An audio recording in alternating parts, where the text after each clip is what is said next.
Westcott is a mental health campaigner and the founder of Music for Mental Wealth and Music with Meaning. She was trained as a classical singer before experiencing anxiety and stage fright, which forced her to quit her aspirations of being an opera singer. Instead, she joined the London Philharmonic Choir and worked as a reviewer and PR manager for the Times in London and New York City. Since then, Laura has overcome her anxiety through mental health coaching and founded Music for Mental Wealth to help musicians before they have preventable mental health issues. She's joining me today from the green room at the Bedford. Welcome, Laura. Hi, I'm very excited to see you again, Tan. How are you doing? Really, really great. Laura, let's get straight into the questions because I really want to find out more about what's behind the charity. Laura, you're so passionate about music. Anyone who knows you knows that about you. Where does your passion stem from? When I was a little girl, I'm still little, but a very young girl, age 4 or 5, my music teacher, Chris Berryman, noticed I was a really good singer and he nurtured that in me. And I was very blessed to have a musical household. My brother and my dad loved music. And when I grew up, I was realizing I had stage fright and anxiety. When I hit my teens, there was kind of this mindset that you had to look cool and you had to be, what's the right word? Where you're kind of not judged, but I felt like I was on stage and I was judged, like you're giving a performance. People are actually having an opinion of you. And that freaked me out. And I had severe anxiety and stage fright. But later on, when I had coaching, I realized that was an ego of mine in the way. And I realize now that I'm a vessel for creative flow. And that's really what musicians, creatives are, is this vessel for this universal flow.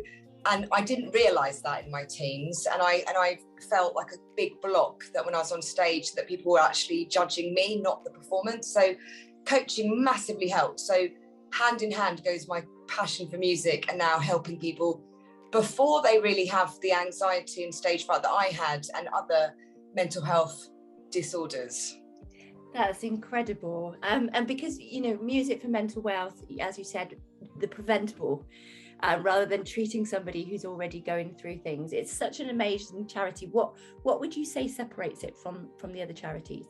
I think it's because of that. I think because we're not waiting for there to be a problem, then sort of dealing with it then. What I'm really passionate about is preventing the problem from occurring. So helping young people, helping people at the start of their careers, giving them coaching, giving them somebody to guide them through their career. So when they have a record label drop them or they're on tour and they miss their family or they have no money, then they actually have somebody to talk to. They have resilience, which is what I didn't have. I was given medication when I was younger because that was what we were offered back then. Now we have seriously progressed. It's actually very exciting as to the level of awareness that we have now for mental health issues. And I was just too soon. I remember my former boss at the Times, who's now the vice president of Sony Music, she said to me at the last gig, she goes, Laura, you were ahead of the game. Like you were well ahead of the game doing all this coaching. Now people are, cottoning onto it. And I'm actually making waves with the Music with Meaning series, which kind of highlights the problem as people sort of perform and then share their stories. And then the coaching is like the solution. So it's kind of twofold, really. Yeah, and that's it's a really important point actually, because most of the mental health services and things are all about treating people once they've got down that road. And also, like you were saying about the people getting up and telling their stories is really important because what we see is the showman or the showwoman, and so everybody looking at that, including other musicians, will look and think they're really confident, they're really fine, and actually understanding that everybody has mental health. It's not like something that just belongs to a couple of people, it belongs to everyone. And that's really important. So on that note, obviously you recently last week for me held a Music for Meaning gig at the Bedford pub with amazing artists, including yourself, of course, but also Newton Faulkner, among others. Tell us about that. And also what I would love is for you to share a song with us that really means something to you and why. Okay, no, I'd love to, thank you. Well, I had the privilege of meeting Newton at a songwriting retreat in January up in Whitby, and he's such a beautiful, kind man, and we talked openly about mental health. And when I was planning this event, I tried my luck and asked him if he'd perform, and it was yes, and I was very lucky. And Dream Catch Me is a song that I actually just absolutely adore. And for him to perform, as you know, to such a small, intimate crowd here at the Bedford, where you could hear a pin drop, it was absolutely stunning. And there's some lyrics in there, you know, it's about dreaming, you know, like, you know, you work with the Global Youth Awards. You're a big advocate for children and being playful, and the Shine program's about having that playful nature. And that's what that song's about for me. It's about dreaming where you can go and being who you want to be. And what I want to do is allowing that in real life, to like you do, like encouraging people to be authentic with who they are and not be afraid to shine their light. So for me, like, the concert was just stunning. We had Newton and we had some amazing up and coming artists, Minna Kerr, we had George Alfie. These are artists that you have to look out for. They're going to be huge.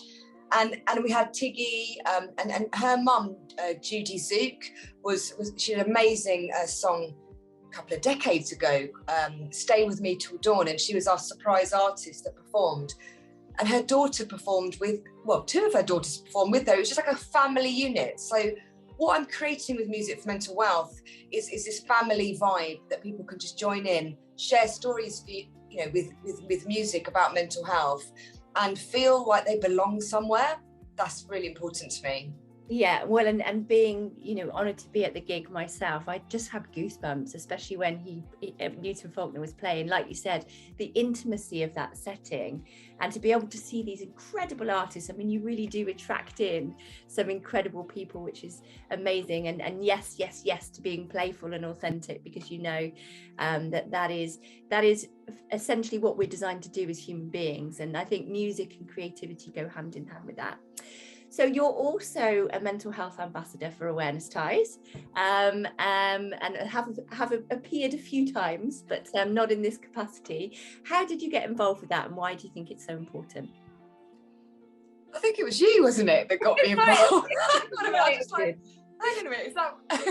It was you. I mean, it's, you know, it's just a beautiful, Ali and, you know, Jack, a beautiful family, and Paul, and I absolutely adore doing everything I can. I love reading the magazine every month and all the fantastic stories, raising awareness for all these different causes.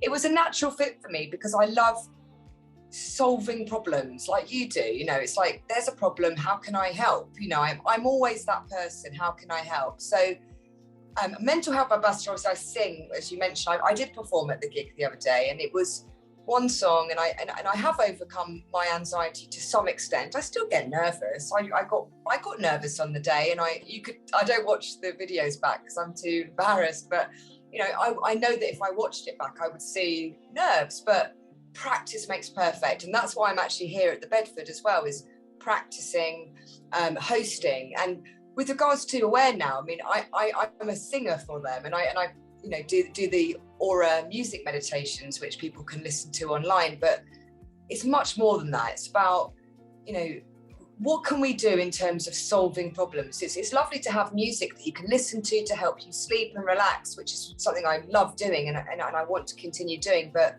let's take it to the next level now. How can we grow what I'm doing here in London to other cities around the world? And luckily, after the last gig, I've had a few people come forward to help me with that. And we're going to be growing it to further cities here in the UK to start with. That's really awesome. And yeah, Jack and Ali are absolutely exceptional. And the rest of the Awareness Ties family, you know, it's like having this global group of people that are just inspiring and excited and want to help and support and love other people. So, you know, it's really brilliant. I'd forgotten that it was me that introduced you to them. But, you know, again, it's like attracting in those amazing people that you know are just going to be the right fit for it.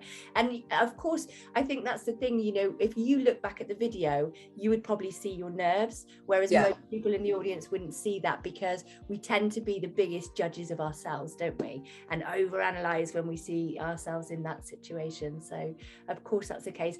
Now, I know that you've always got a heap of things in the pipeline, one of them being helping out with the Global Youth Awards and being involved with that. But what's next for you? And also, what are your plans for the future? I'm really going to focus on music for mental wealth. I mean, I am totally on the right track. And I know with my core being that if I just continue, I mean, I've done it 7 years now, and it's been, you know, hard. You know, it's lots of people haven't understood it, but that's because people aren't suffering yet that I'm trying to help. It's like, you know, why wait until there's a problem for that? That's what I'm saying. So finally, I've done a few of these concerts now. We've done quite a lot actually in London, and a couple of years ago we did one just before lockdown in the Albert Hall, the Royal Albert Hall, huge venue with the Royal Marines, and we got a huge amount of awareness. People are, you know, I'm not going to stop anytime soon. Music with Meaning, I'm going to continue to grow. I'm also doing some more music. I'm collaborating with different producers to create these beautiful soundscapes to help people with their mental health. And as I said to you earlier at the beginning, is that I'm really passionate about helping young people, which is why I want to be, you know, really hands-on with you in the Global Youth Awards, because the young people have the power to change the future, and that's really what I'm passionate about. Yeah, 100%. And again, you know, it's trying to help people that don't know they need the help yet.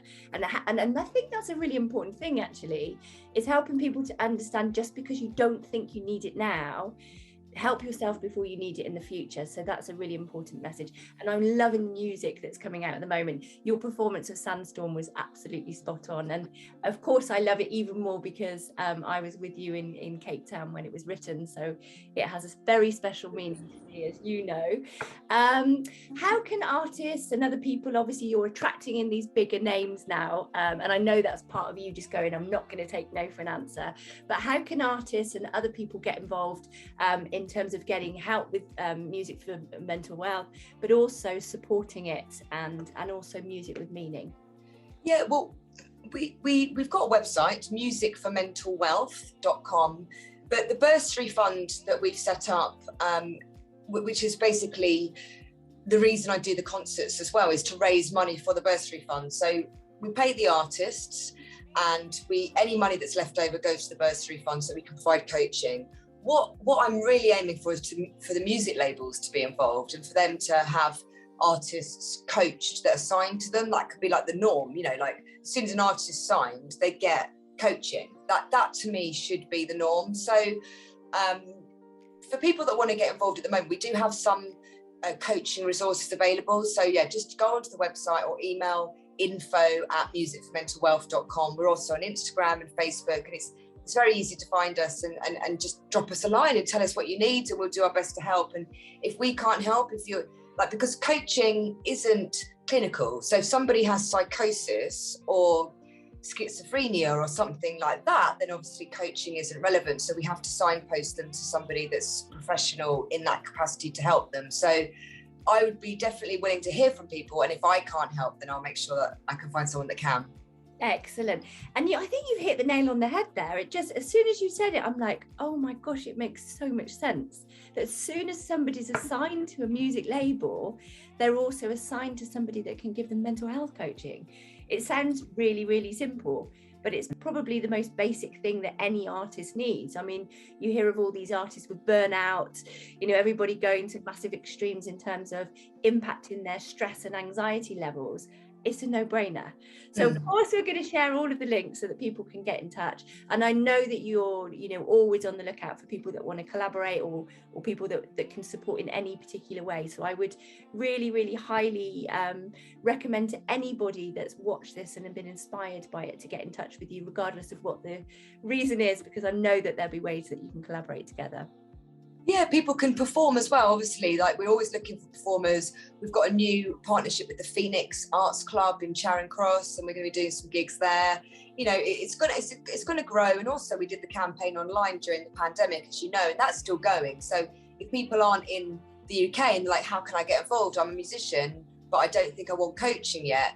Do a song for us online and share the meaning behind it, tag us, and we'll share it. And then, you know, hopefully someone will see you and you'll be discovered. I'm a connector, as you know, so I want to help people not just share their stories and, you know, have a therapeutic element to what they're doing, but also to be seen and heard and discovered. Like, that's really important to me.